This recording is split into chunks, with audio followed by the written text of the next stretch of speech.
이 이야기를 들려주신 무당분 정말 감사드립니다.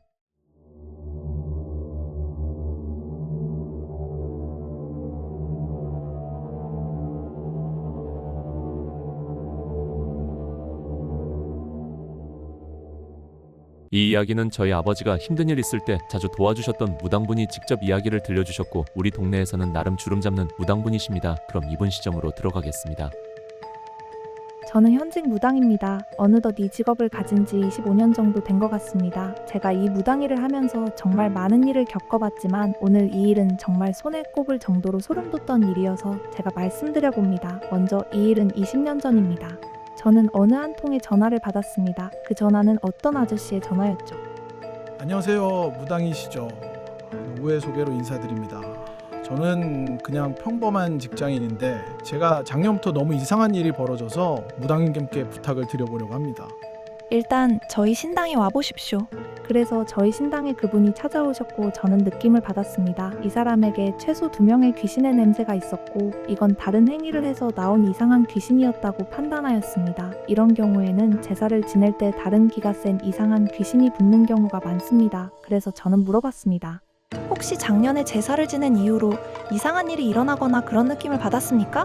저는 듣고 충격을 먹었습니다. 먼저 이분의 와이프가 갑자기 아파서 돌아가셨고 이분은 교통사고를 당했다고 하였습니다. 그러면 이 귀신은 사람을 죽이는 귀신인 건데 사람을 죽이는 귀신은 보통 귀신이 아니기 때문에 바로 더 확인을 해야 할 것이 있습니다. 저는 일단 그 제사를 지내는 도구들을 직접 봐야 알겠어서 그분 집을 가서 직접 확인해 봤습니다. 그리고 이분의 집을 가서 제사 도구나 음식 모든 걸 확인하였고 마지막으로 병풍을 보았습니다. 그런데 이 병풍에서 이상한 느낌이 들었고 저는 이 병풍은 어디서 샀냐고 물었습니다. 말씀드리기 전에 이분의 직업은 청소업체 직원분이십니다. 더러운 곳 아니면 사람이 돌아가시고 남은 집 처리하시는 분이시죠. 그래서 이 병풍도 사람이 돌아가시고 남은 병풍을 가지고 왔다고 했고 저는 화를 냈습니다.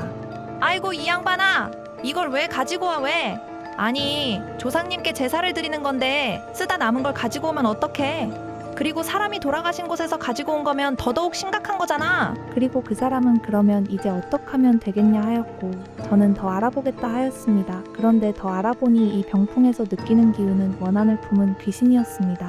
저는 이건 2명의 사람이 자살을 하였구나 싶었고 바로 귀신을 쫓아낼 수 없던 걸 느꼈습니다. 그래서 저는 귀신 못 쫓아냅니다. 워낙 강해서 말이죠. 그냥 일단 사장님이 가져온 병풍 저거 그냥 없애지 말고 누가 가져갈 때까지 기다리던가 아니면 도박이지만 저 병풍을 가지고 어느 아무도 없는 촌에 불태우세요.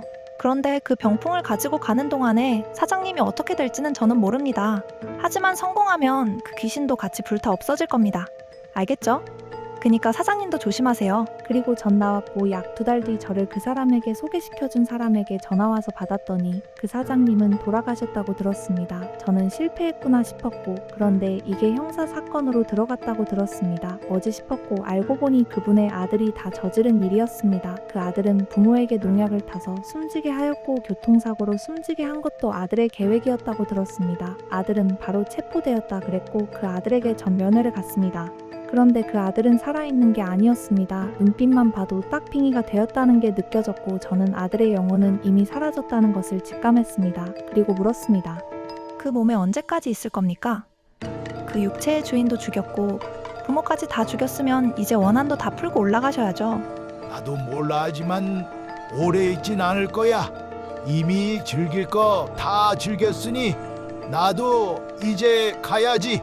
저는 알겠다 하고 나왔습니다. 그리고 며칠 뒤 아들까지 세상을 떠났다는 이야기까지 들었습니다. 저는 예상을 하고 있었기에 놀라진 않았지만 이 일은 기괴하게 일어난 일이었습니다. 제 무당 인생에서 처음 있는 일이고 저는 사람을 살리지도 못했습니다. 저는 이 죄책감을 평생 지고 살고 있습니다. 지금까지도 이 일은 아직도 생생하게 기억합니다. 그 병풍은 어떻게 됐는진 모릅니다. 그치만 지금 생각해보면 지금의 저라면 살릴 수 있을 텐데 그때의 나는 왜 이렇게 부족한 거지 싶었고 아직도 후회하면서 살고 있습니다. 왜 그 아들을 찾아보지 않았을까? 그 아들을 찾았으면 그 아저씨라도 살렸을 텐데 싶은 마음이 크지만 지금은 나름 잘 나가는 무당이지만 그때 그 일이 없었다면 지금의 저는 없었을 겁니다. 왜냐하면 그 죄책감을 가지고 열심히 기도하고 배우고 또 배워서 지금의 저까지 온 거입니다. 저는 그 사장님께 항상 죄송한 마음 그리고 감사한 마음으로 이 일을 하고 있습니다. 다시는 이런 일이 일어나지 않게 조심하고 또 조심할 겁니다.